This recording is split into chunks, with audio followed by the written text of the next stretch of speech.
All right, now we'll welcome up Taylor Kane.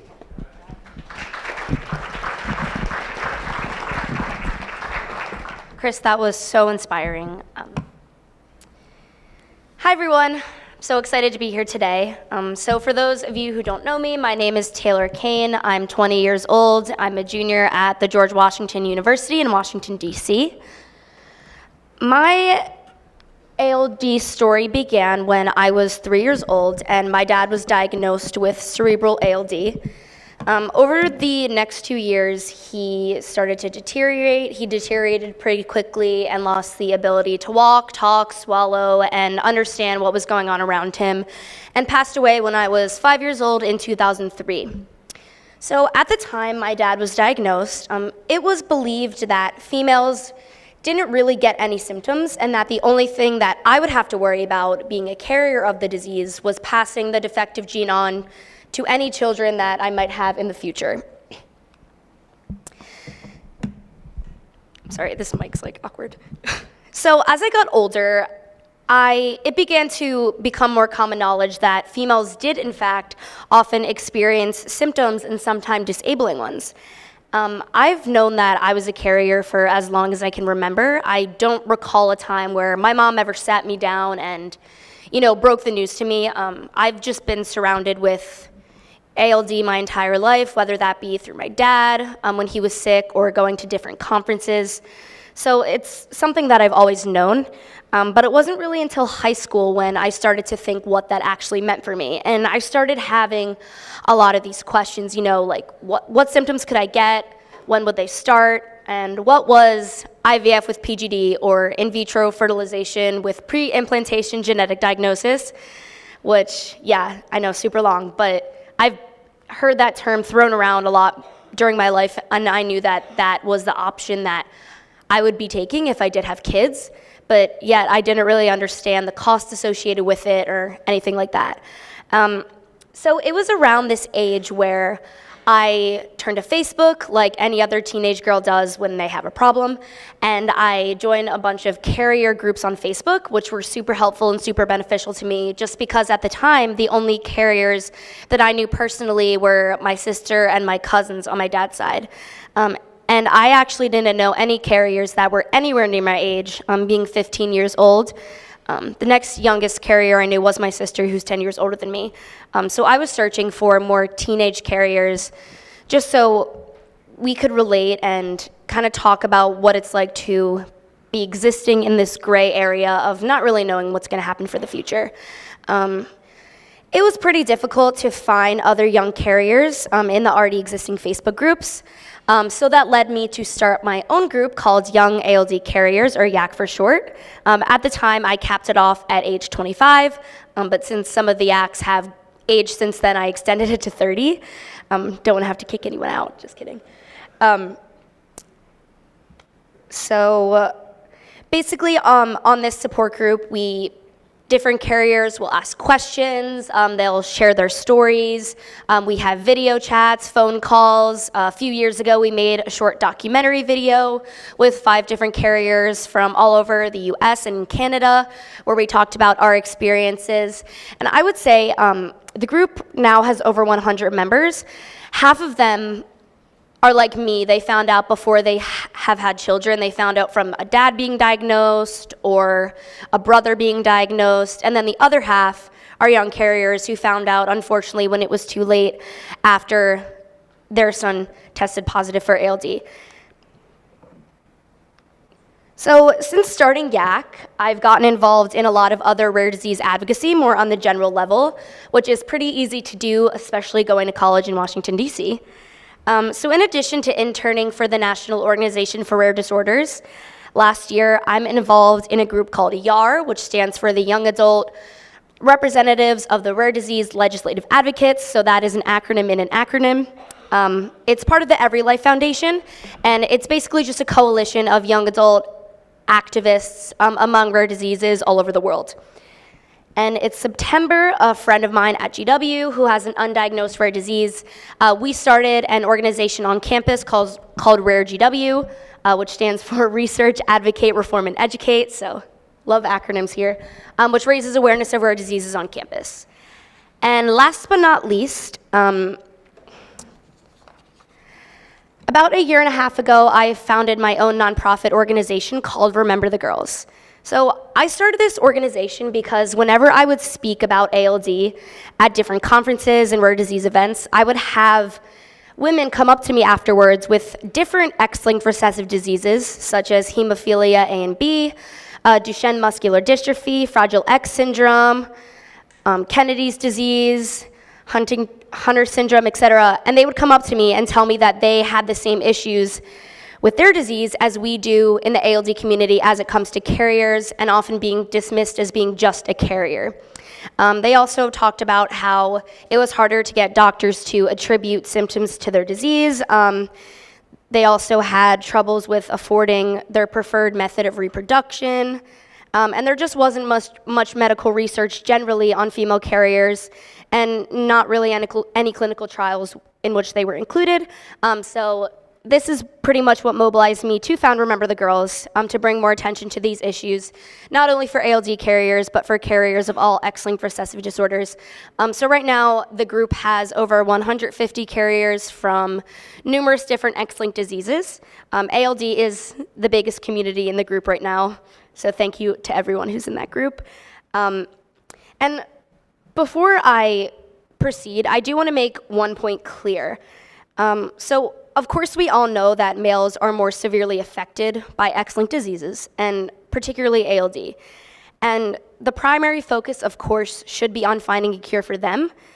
But as mothers, as daughters, as sisters, of course, it is very important for us to take care of ourselves too.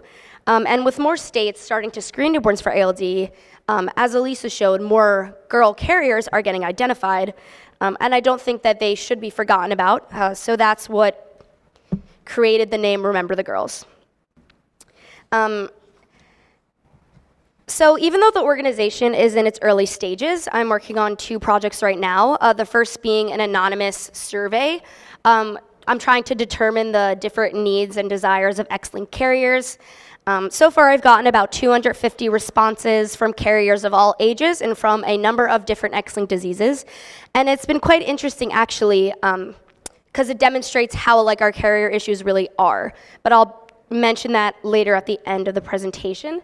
So for the sake of this, I will be focusing on ALD carriers specifically, and most importantly, physical symptoms. So now we know from various research studies that most female carriers do get physical symptoms of the disease usually later in life. Females only very rarely get cerebral symptoms like boys with ALD do. However, their physical symptoms are usually equated with the symptoms that men with AMN experience, including things like difficulty walking and balancing, and bowel and bladder dysfunction. So, being very interested in women's rights, I've done a lot of reading on women's health issues, and the differences between men and women when it comes to healthcare, particularly how there is some gender bias in medicine, and how the biological differences between males and females aren't always taken into account. So it made me realize that there are probably some major differences between males with AMN and between female carriers with AMN-like symptoms. So historically, for many years, generally males and females were treated as one and the same when it came to treatment and diagnoses. And they often still are, despite the fact that science has recognized that men and women are biologically different. Actually, I'm going to move down here so I can see the examples. So, for example, at the top, women are 4 times more likely to have migraines and chronic fatigue syndrome, 3 times more likely to be diagnosed with autoimmune disorders, and twice as likely to have Alzheimer's, rheumatoid arthritis, and depression. And non-smoking women are 3 times more likely to get lung cancer than non-smoking men. And another thing that's pretty common knowledge is that for a very long time, it was thought that men and women had similar signs that showed that they were having the beginning stages of a heart attack, and it's been found in more recent years that women actually have very different signs. So as I said, even though medicine is beginning to acknowledge this, oftentimes it's still assumed that men are women are typically given the same diagnoses and treatments as men. It's also important to acknowledge that males and females both metabolize drugs differently and require distinct doses. So, for example, females have a 1.5 to 1.7 times greater chance of having an adverse drug reaction. For example, in 2003, the FDA cut the dosage of Ambien and certain other sleeping pills for women by half after determining that women were so over-medicated they were sleepwalking, and were falling asleep while driving. And then females are often regarded as unreliable narrators who can't be trusted to accurately describe their own symptoms. It's long been, the idea of the hysterical woman, someone who has physical symptoms, but they're often brushed off as being psychosomatic or being anxiety, depression, stress, etc. So for example, a woman with abdominal pain will wait in the emergency room for 65 minutes as compared with a man who will wait 49 minutes. And young women are 7 times more likely to be turned home from the hospital while in the midst of a heart attack. So these are obviously statistics that can't just be brushed off. So often medical school curricula doesn't really train doctors to look at the differences between males and females. They rely on what happens in the body of males, and until very recently, research was typically only conducted on males and male mice. This is beginning to change, but many diagnoses and treatment decisions still rely on these male-based studies. There also is a stigma associated with conditions that disproportionately affect women, such as fibromyalgia or chronic fatigue syndrome, and these diseases are very under-researched, undertreated, and underfunded. So if you're interested in reading more about this topic, I just read a really amazing book called Doing Harm by Maya Dusenberry, which dives into everything I just talked about, and I would definitely highly recommend it. So anyway, moral of the story is that I believe that female carriers should not be considered simply extensions of males with AMN, and female carriers need to be included in clinical trials or studied on their own. Because as in medicine generally, treatments that work on males are not necessarily going to be the right treatment for females. So now I'm going to move into some results from the anonymous questionnaire that I had mentioned earlier. These are just results of the ALD carriers who responded. There was 86 ALD carriers who responded in the survey, and here is the age distribution. Is there so as you can see, most women did fall somewhere in the middle, with the median age being the age of 41, which is actually younger than women are expected to start experiencing symptoms. And there still is very few under 20. I think there was 3 and under 21, and that's me, so. So the respondents were asked, do you feel you have physical symptoms attributable to ALD? So 51.1% said definitely yes. 23.3% said probably yes, and 10.5% said might or might not, and then the rest said probably no or definitely no. So, of course, one can tell that this is a very high percentage of women who think that they have symptoms that are attributable to the disease. However, oftentimes we just don't know, because the symptoms that we're told, difficulty walking, balance problems, those could be because of other things that aren't ALD related. So it's definitely difficult to actually be able to target down that these symptoms are attributable to ALD, which is another reason why we just need more research in general on the topic. So these are some of the complaints of specific symptoms. I just chose the top 10. These don't add up to 86 just because many women complained of more than one symptom. But the top 3, with 31 complaints, was lower extremity numbness, stiffness, and weakness. The second complaint was balance and gait issues, like falling and tripping, which had 30 complaints. And the third was bladder control and urgency issues with 27 complaints. You can see the rest on this list. This is by far not all of the symptoms that were mentioned, but these were the top 10 most common. So the women who said that they did not experience symptoms, they were then prompted to answer whether or not they were worried about developing symptoms in the future. And personally, I fall into this category since I have not experienced any symptoms myself. So 98% of the women said yes. Respondents were then asked, do you feel that female ALD carriers have sufficient access to knowledgeable physicians and/or medical information concerning possible symptoms and/or the risks associated with being an ALD carrier? And a very, very high percentage said no, with about 90%. So this slide pretty much speaks for itself. The survey then went into asking about reproductive options. And of course, I'm not like an actual researcher or a scientist, and I don't know everything about all the different reproductive methods. But participants were asked that if they could afford, like cost aside, which reproductive method would they choose? The highest percentage was 61.5% chose in vitro fertilization with PGD. Something obviously we all know is that not all insurers, not all states cover IVF with PGD, and PGD is also rarely covered just because of the controversy that surrounds it. So this is something that I want to look more into with Remember the Girls, just because this is the most common option among all X-linked diseases, not just ALD.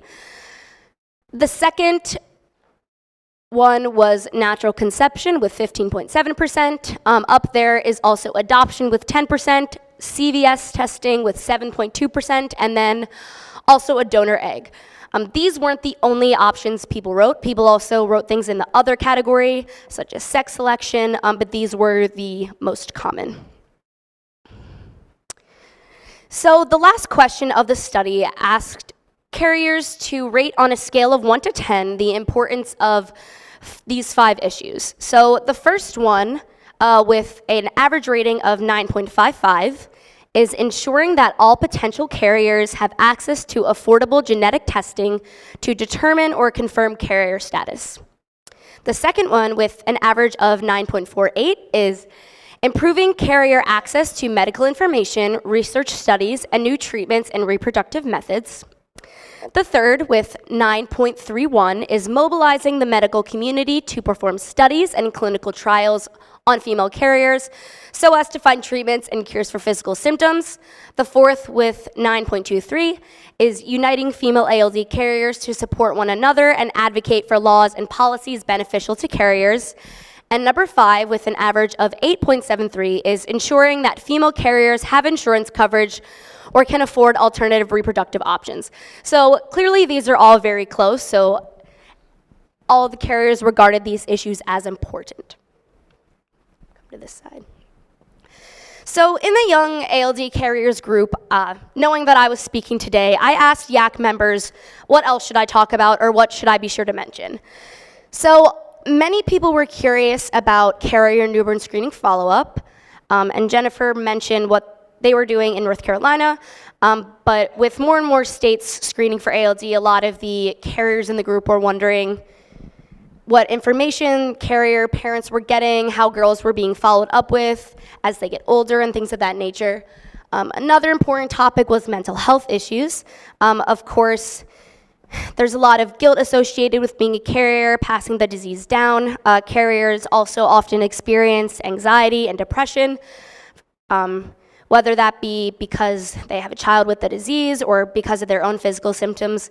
So that's definitely another area which more attention should be turned. Another question was, are female carriers of other X-linked diseases faring any better than ALD carriers? So as far as I know, the answer to this is generally no. The carriers of the other X-linked disorders in Remember the Girls answered very closely to how ALD carriers did on the basis of the survey. I'm pretty sure when it came to the question about having access to medical information, across the whole survey, it was like 97% of carriers said no across all diseases. So the one disease that does stick out, however, is Duchenne muscular dystrophy. They're conducting a comprehensive carrier study with asymptomatic and symptomatic carriers right now in Ohio. So I'm learning a little bit more about that and how they started getting seed funding for that and stuff like that. So we'll definitely post more about that on Young ALD Carriers and Remember the Girls if you'd like to follow. And then finally, what can we do to support other ALD carriers? And for this, of course, if you're an ALD carrier under the age of 30, please feel free to join YAC. You can also feel free to join the Remember the Girls Facebook page.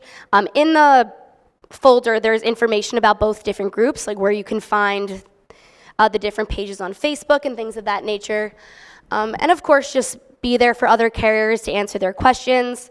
I've definitely found a lot of older carrier mentors in my experience with coming to the conferences over the years, and definitely a lot of people that I can look up to, and that I don't really feel so afraid anymore for what's going to happen. So,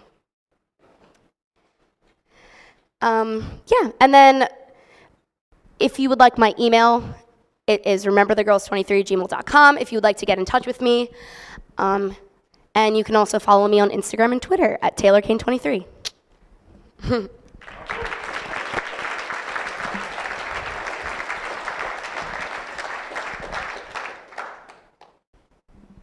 I feel like I always have questions. Taylor, thank you so much for your enthusiasm in this presentation. I have a difficult question for you. Okay. Given the current state of the ALD community and everything that's going on and all that kind of stuff, how do you personally feel about having kids right now? You don't have to answer if it's too difficult. I'm just curious. I want to know your perspective and your thoughts because you're very interesting and cool, and I know that it's a lot to deal with, and it's crazy. And I, as a male, have had to deal with that question in a slightly different sense, but I want to know what your thoughts are. Yeah, I do get asked that question a lot. I'm actually not sure if I do want to have kids. Not even related to ALD, I don't know, I'm not the most maternal person, but I know a lot of people in their 20s say that. But if I do decide to have kids one day, I do feel pretty secure in knowing that I'll be able to do IVF with PGD. Of course, it depends on like what state I'm living in the time with how expensive that's gonna be. I have a cousin who's done it twice, and luckily for her, both times were successful the first try. But I've talked to so many carriers, well, they'll pay out of pocket like $20,000, and it won't even work because it's not guaranteed to work. So that's definitely the route that I would personally go if I do have kids. Something that I did used to worry about when I was younger, I would think like, oh, like when I get older and have boyfriends, whatever, like I'm gonna have to tell them that, you know, I'm a carrier of this disease and I can't have kids the natural way. And, you know, a lot of people get discouraged by that, I guess, you know, like they think I don't know. I mean, I haven't experienced like anything negative as far as it comes to that, but that's definitely something that I did worry about a little bit growing up. That was great, inspiring as always. So you're a big role model in our community. Thanks so much. I was curious what your experience is now that newborn screening is rolling out, and then many more mothers with newborns with ALD. Are these mothers also, you know, joining YAC? Are you open, you know, to that community? Maybe, you know, now that I'm become older than 30, I'm sort of thinking about, you know, redefining age. But is there a way of you integrating, you know, those mothers? Is that even desired? Do they have different interests? Can you speak a little bit to that? Yeah, so YAC, it does have a lot of people that are over 30. Like, if an ALD carrier wants to join the group, I would never turn anyone down. But I did want to create a space for young women because I think that there are challenges that we face that are a bit different than older women who have found out after they have had kids. There has been probably like 5 women who have recently joined because they found out through newborn screening. Yeah, I would love thinking of follow-up, like I would love if women with daughters identified could get pushed more in the direction of YAC and joining a group, because I just can't even imagine finding out that way and like your whole world just changes. But yeah, no, YAC is not very like exclusive. It is like more focused on young people, but there are people older than 30 in the group.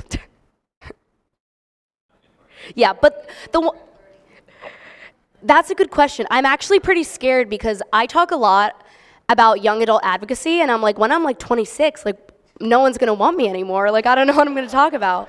But no, something that has been a challenge for me though is that ALD or ALD AMN men will reach out to me and they'll say that they have daughters that are carriers and they'll want to be part of the groups.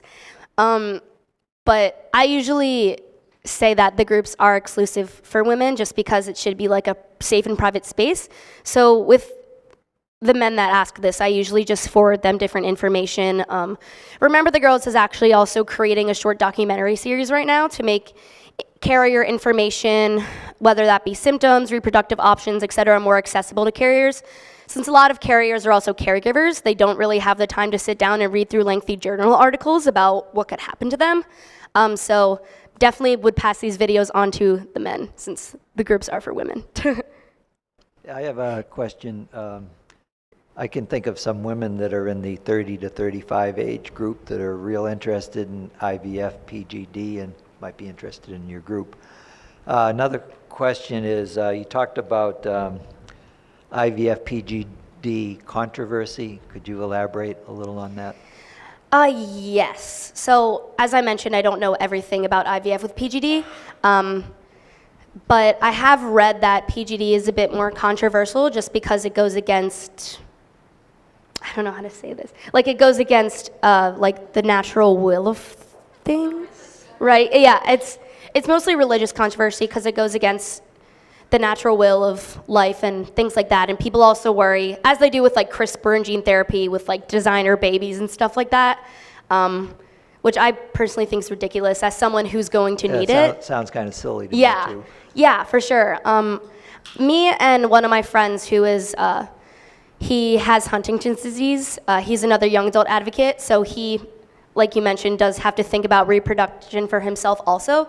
And he's based in DC, so we've been getting more into like looking into different options. As I mentioned, we're like just connected with a infertility group in DC just because I really want to spread awareness that IVF isn't just for infertility. I don't know if I'm the only one who like thinks that, but whenever IVF is portrayed in like a movie or anything or shows, like people only think of infertility and they don't think of someone like me or someone like us. So that's where the PGD comes in. Yeah.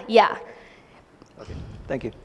So if I can just add to that, there's been a couple physicians who've said you've got to put reproduction on the agenda. And I said that when Taylor spoke, I would just give the 2-minute, but we will put it on the next one. Part of the issue that's going on is infertility, if you look at the CDC stats, is just on the rise. Forget having to do PGD, infertility is a big issue around the world.